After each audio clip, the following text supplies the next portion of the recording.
Hi everyone, Mrs. Lopez checking in. Today we're reading chapter 8 of Fudge-O-Mania by Judy Blume. This video is only going to have one chapter in it because the chapters are getting a little bit longer. So it's only one chapter today. Chapter 8, Fudge-O-Mania. How come you're in such a bad mood? Sheila asked me the next morning. It must be the weather, I grumbled. Actually, it had nothing to do with the weather, which was as gray and damp as usual.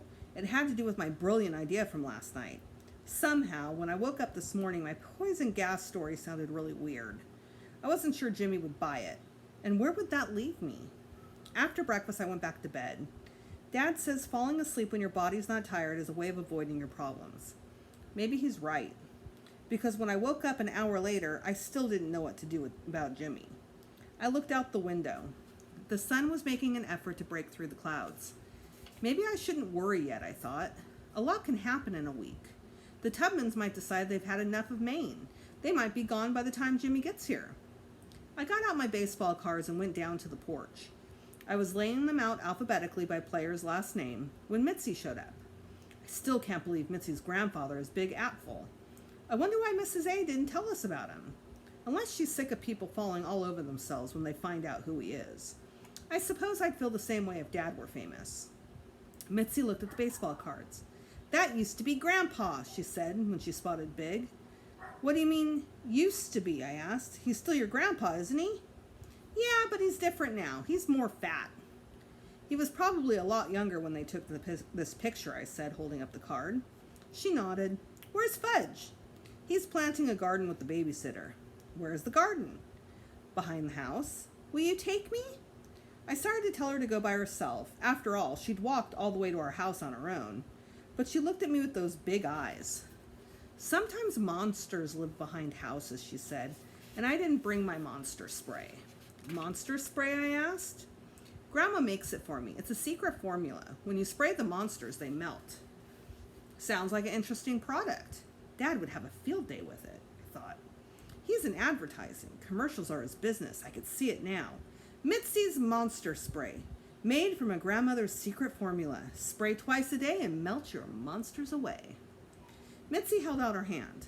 Will you walk me around the house? How could I refuse? I walked her to the backyard where Sheila and Fudge were hard at work. They'd already dug out a plot of land. Now they were lining up rows of pink rocks from the beach. You're planting rocks? I asked. Yes, Fudge said. Rocks don't need sun or water. They don't get slugs. Animals can't eat them, and they never die. I looked at Sheila. It was his idea, she said. It was my idea, Fudge repeated. I like this garden, Mitzi said. She got down on her hands and knees to help. Mom and Dad are going to be surprised when they see your garden, I told Fudge. I know, he said. They're going to be surprised that you dug up this much grass to plant rocks, especially since this backyard doesn't belong to us. Who does it belong to? Fudge asked. The people who own the house, I told him. So, he said, the people who own this house will be happy when they see my garden. Maybe, I told him, or maybe they'll say, who dug up our backyard? Really, Peter, Sheila said, you're such a worrier. Yeah, Pete, Fudge said, you worry too much. I don't worry, I told them. I think ahead. When the rocks were all planted, 6 rows of them, with 10 in each row, Mitzi scooped up a handful of dirt. Now let's make a mud pie. Mud pie, Fudge said. That's what we have for desserts at Tico Taco, right, Pete? But it's not that kind of mud, I told him. Then why do they call it a mud pie, he asked. Because it looks like mud, I explained. Yum, mud pie, Mitzi said, licking the dirt off her fingers. Spit that out right now, Sheila told her. That's full of bacteria. Yum, bacteria, Mitzi said. I love bacteria. Don't you, Fudge? Bacteria is my favorite, Fudge said. Then he looked up at me. What's bacteria, Pete? They're like germs, I told him. Yum, germs, Mitzi said. Germs are really tasty. Cooties are tasty too, Fudge said. And slugs. Slugs are fat and juicy. You two are disgusting, Sheila said. Germy, germy germs and sluggy, sluggy slugs, Mitzi sang. Yummy, yummy, yummy down my tummy. Fudge held his arms straight out to the sides and began to twirl. Mitzi copied him. They twirled around and around, faster and faster, until they got so dizzy they fell to the ground, screaming and laughing. Then they started all over again. "Stop that!" Sheila yelled. "We can't!" Fudge yelled, twirling and whirling. "It's Fudge-O-Mania!" Mitzi shrieked. "Once you get in, you can never stop." "I'm going to count to 3, Sheila shouted. But Sheila's threat didn't bother them. "You better watch out," Fudge sang, "because it's catching." He twirled over to me and swatted my behind. "Now you've got it, Pete. You've got Fudge-O-Mania too." I started twirling, slowly at first, then faster and faster until everything was a blur. I twirled over to Sheila and smacked her on the back. "Look out, Sheila. You caught it from me." "I did not catch anything from you," Sheila shouted. "I will never catch anything from you." The door to the house slammed and out marched Libby. She was wearing her Snoopy t-shirt. It's so big it hangs down to her knees. She stomped across the yard. "Just exactly what is going on here?" she asked. She didn't wait for an answer. "How am I supposed to sleep with this racket?" "Sleep?" Mitzi asked. "Now?" "Yes, now," Libby said. "It's only 10 o'clock in the morning." "You sleep until 10 o'clock in the morning?" Mitzi said, like she couldn't believe it. Libby put her hands on her hips and glared. "I try." "But morning is the best time to play," Mitzi said. "Who is this kid?" Libby asked Sheila. "Mitzi Apfel," Sheila said, "a neighbor." "I'm 5, Mitzi told her, "and I walked here all by myself. I didn't need anyone to show me the way." "I'll tell you what you need," Libby began. But Mitzi didn't wait to hear what Libby had to say. She raced off shouting, "It's Fudge-O-Mania!" Fudge followed Mitzi. Sheila chased them both. "You're all maniacs," Libby shouted. "Fudge-O-Maniacs," I added. Either Libby didn't get my joke or she decided to ignore it, because she said, "This is all your fault, Peter. Chaos follows you and your family." "Chaos," I said. "I don't believe I know him."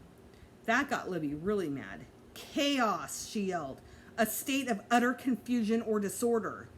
Then she stomped back to the house and went inside, letting the screen door slam behind her. I couldn't help laughing. When Mom and Dad saw Fudge's garden, I expect them to really let him have it. They've always taught us to respect other people's property. But when Fudge explained his reasons for planting rocks, Mom said, "That's very good thinking." "A good babysitter encourages creative thinking," Sheila said. "But doesn't this show a lack of respect for other people's property?" I asked. "Well," Mom said, "it would have been better if Fudge had checked with us before he started. But his idea was so well thought out. Rocks don't need sun or water. Animals can't eat them." Yeah, I said. "I've heard it all about it." Grandma wandered across the yard with Buzzy Sr. She took one look at Fudge's garden and said, "Isn't my grandson an original, Buzzy?" "Actually, it was mostly my idea," Sheila said. "That's not what you said this morning," I shouted at Sheila. "This morning you said it was all his idea." "Just shut your face for once, Peter Hatcher," she shouted back. "Who's gonna make me?" I yelled. "Children," Grandma said. "Let's be kind." "Kind is a word your grandson doesn't know, Muriel," Sheila shouted. "He knows it," Grandma said, "but sometimes he forgets what it means." "And she doesn't?" I asked. "Sometimes she forgets too," Grandma admitted. "I don't see why you two can't get along as well as your dogs," Buzzy Sr. said. I looked toward the house. Turtle and Jake were playing together. You'd think Turtle would show more loyalty. You'd think he'd understand about Sheila and me. Tootsie grabbed my leg. "Up, Pete, up!" "Not now," I said. Now. But I wasn't in the mood for baby tricks, so I shook her off and she fell over on her backside. It took a few seconds for her to react. Then she scrunched up her face, her mouth started twitching, her breath came fast. She made her little hands into fists, shut her eyes tight, and opened her mouth. Wah! Once she got going, you could hear her a mile away. "What happened, Tootsie Pie?" Dad asked as he lifted her up into his arms. Tootsie kept screaming and Mom looked at me. "Was that necessary, Peter?" "Was what necessary?" I said. Mom just shook her head. "You see how much trouble you cause for everyone?" Sheila shouted at me. "How come I'm getting blamed for this?" I thought. "All I did was ask one simple question." Fudge held out his arms to Mom. "Up," he said. "Up, up, up." "You want to play baby?" Mom asked. "Goo goo gaga," Fudge said, jumping into Mom's arms. You're getting heavy, she said, planting a kiss on his head. But not too heavy for my mommy, right? I shook my head, then turned away and watched Dad galloping around the yard with Tootsie on his shoulders. In a minute, Tootsie was laughing. I remember when Dad carried Fudge that way, and there's a photo of me on his shoulders, too. I'm laughing really hard and grabbing Dad's hair. He had a lot more back then to grab. Go, horsey, Tootsie called, and Dad galloped in the other direction. Being a baby is so easy, I thought. Riding around on Dad's shoulders, knowing he'll never let you fall, and doing and saying whatever you please without worrying about what the other guy will think. Grandma put her arm around my shoulder. It's not easy being the firstborn, is it? I nodded at her and smiled. She knew exactly what I was feeling. And that's the end of chapter 8. See you next time for chapter 9. Bye, you guys.